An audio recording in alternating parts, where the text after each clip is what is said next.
Hi, everyone. I'm Stephanie Martin. I'm the president of Athlete by Impact, which is a nonprofit that works with athletes, professional Olympic and Paralympic, to help them realize the impact that they can have on everything that they do off the field of play. And we're here today with Lance Thomas, NBA player, CEO of Slang Magic Fishing, and also the founder of the Trust Your Work Foundation. So great to see you, Lance.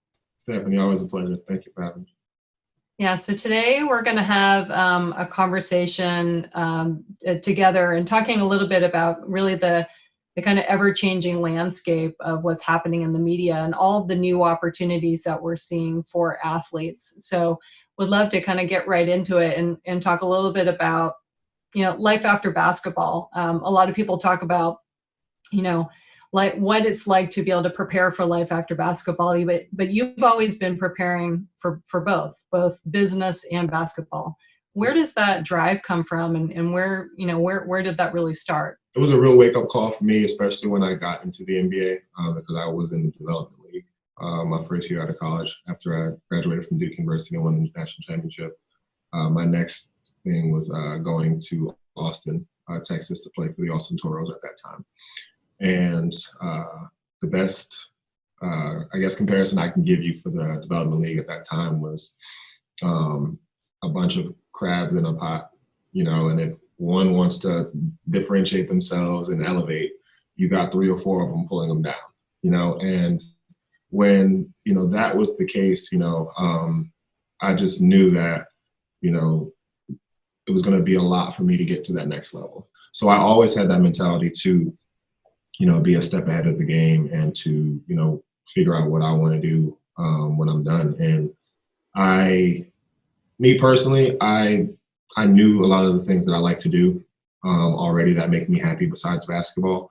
And I think athletes in general, since we've been playing, whatever sport it is for however long we've been playing it, it's hard to envision yourself loving something equally or more than that sport.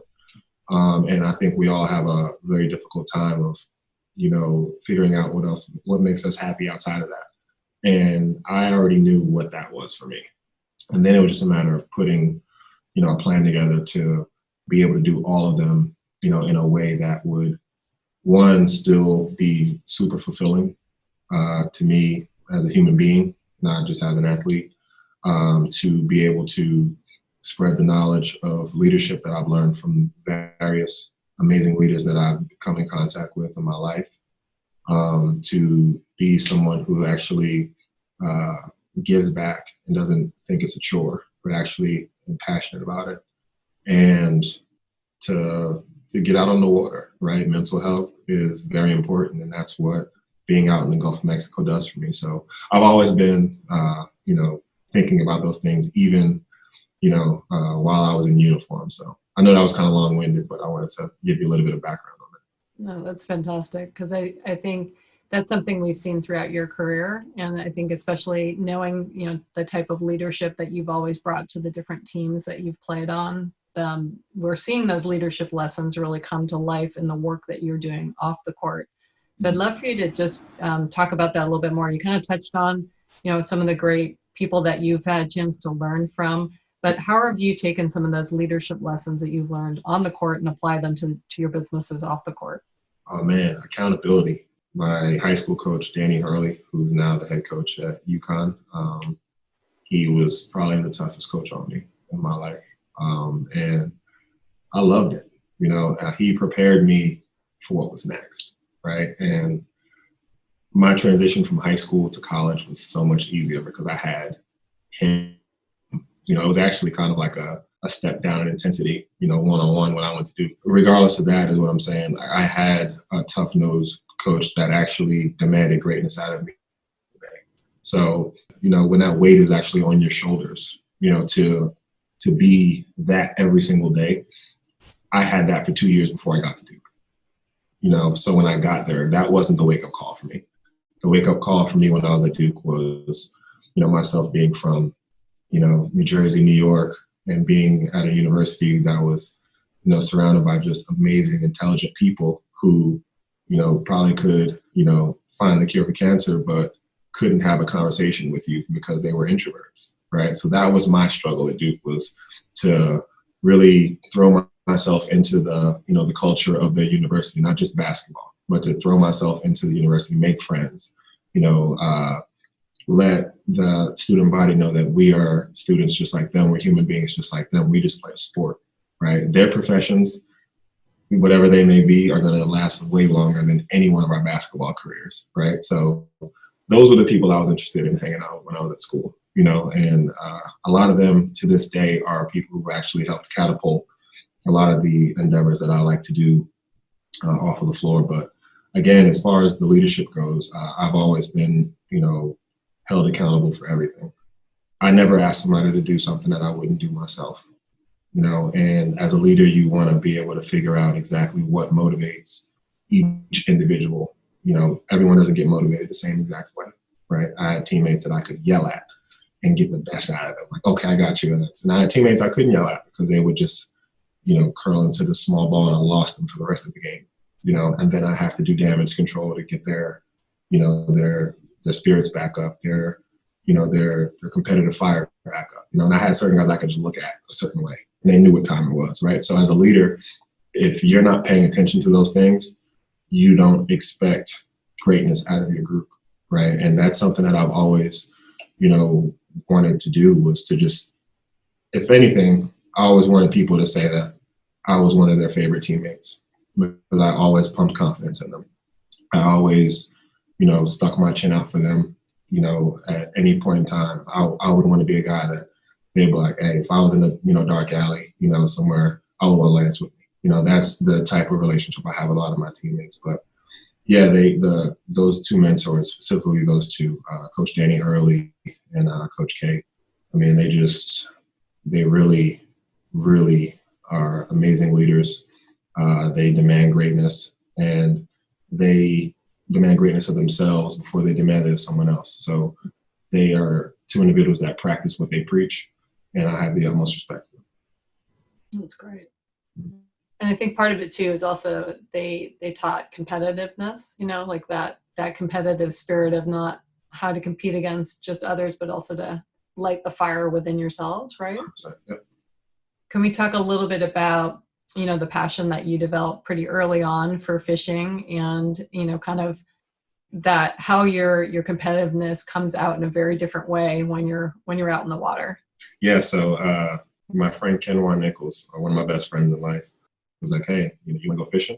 I was like, I've never been before, let's go. So I remember taking like what you call like a little rag out of my pocket and holding the fish down and, you know, trying to like shimmy the hook out of its mouth because I didn't want to touch it, you know, and all these things. And, you know, you fast forward to now, you know, where I'm actually, you know, taking hooks out of, you know, 500-600 pound sharks' mouths and chasing, you know, blue marlin. But I just think that when I found that passion, you know, when I really went out there, it was the most therapeutic thing for me, especially with, you know, being an athlete at Duke University, which at that time, when I was there, we were on TV more than the Lakers, you know, when Kobe and all those guys were on the team, rest in peace, Kobe. But we were always on TV, you know, and it was a gift and a curse. It was a gift because national exposure. I was in North Carolina, my family's back in New Jersey, New York. They got to see almost every game I played. But what also comes with that is a lot of, you know, expectation, you know, and it was a really big thing that helped me in my 4 years at Duke University because, you know, a lot of people don't really realize that, you know, mental health and mental wellness is, one, very important because we're athletes that are just told to go, go, go, go. You got this. Or you're hurt. Oh, no, you got this. Let's plow through it, right? And I do believe that there is a difference between, you know, being hurt and being injured, right? Like if you're injured, I don't think you should play. If you're hurt, if you're, you know, an athlete and you've actually, you know, been able to, you know, endure certain things, I think you should play, you know, but at no point should you risk your mental wellness, you know, for nothing, right? And I think that when I realized that fishing was that for me, it actually was my, you know, it was my breath of fresh air. It was something that just was like, all right, you're good. All right, now you can go back and, you know, be that leader that you need to be on the court. Because as a leader, sometimes you get lost into, you forget about yourself, right? And, I'm helping people all the time with, overcoming things for them. They're not playing well. They're frustrated with this. They're not playing as much as they would like to play. Anything that goes through a college student athlete's head. And I was always the person that would put the fire out for them. But then I was like, oof, ain't nobody asking me how I'm doing. That's right. What about me? I'm a student athlete too. You know what I mean? Like, I'm actually younger than you, but yeah. Fishing was that for me. And I knew that eventually if I was to do something in that sport, fishing, if I brought 10 people, if 2 of those 10 or even 1 of those 10 actually found that this was a hobby that actually brought them that same tranquility that it brought me, absolutely, my job is done. I'm happy about that, right? But I know if I bring 10 people with me, it's gonna be 1 on 1, sure. And in the way that you then took that kind of the love that you developed for fishing and that piece, and you actually then not only turned it into a business, but it's also a brand. Yeah. Can you just share a little bit about how, the inspiration of like how you were able to take that and then turn it into something that's now impacting so many other people? Our kids, they love it. We have 24 kids in our program right now, 12 boys and 12 girls from all over the country. And some of them have fishing experience, some of them don't. But the mission of the foundation is to inspire the youth to achieve their own personal goals and reach their maximum potential, while exposing them to resources to become a better, more well-rounded leader. And we use the sport of fishing, as that vessel. So it's going to be this, amazing group of, young men and women who have learned about all those things that I mentioned to you. And, hopefully they spread what they've learned, from me and from each other onto, their friends and in their community. That's great. No, I love it because it's, again, it's fully integrated across everything that you're doing. Mm-hmm. And I think one other component that's interesting that you're doing is the storytelling. Could you just talk a little bit about why you've wanted to incorporate storytelling as part of, the overall approach to your business and what it's lent you, not only as an athlete, but just your business in general? Absolutely. I think storytelling is very important, especially now in an age where, social media is, the gift and the curse, right? You can use it to propel, your brand and your business, as high as you want, but you can use it the wrong way and it can go south very quickly. And I think that it's very important to, really tell people like what this is about, what our goal is, what we've been able to do. The stories that we're telling, they're pretty unique. And, we recently just started offering charters in the Gulf of Mexico. So we've been, taking people out fishing, with us. And people have been ecstatic, like, hey, can we come down with this, and then more storytelling happens on the boat, so it's like they feel a part of it. Yeah, it's a great one because to be able to, like your response of just tapping into that passion. Mm-hmm. And then tapping into your network and always building that network. That's like such key advice, foundational advice, and such a great place to start. So thank you. Absolutely. And that was our last question. So thank you so much, Lance. It was great to be able to have a conversation with you. And I just want to thank you for you are such a role model, and being willing to share what you're doing and how you've been able to really create something really special out of something that was like a true personal passion, but now it's impacting so many more people. So a huge hats off to you. Stephanie, thank you. That really means a lot to me. I really take pride in the things that, I've been able to accomplish now and the things that I plan on accomplishing in the future.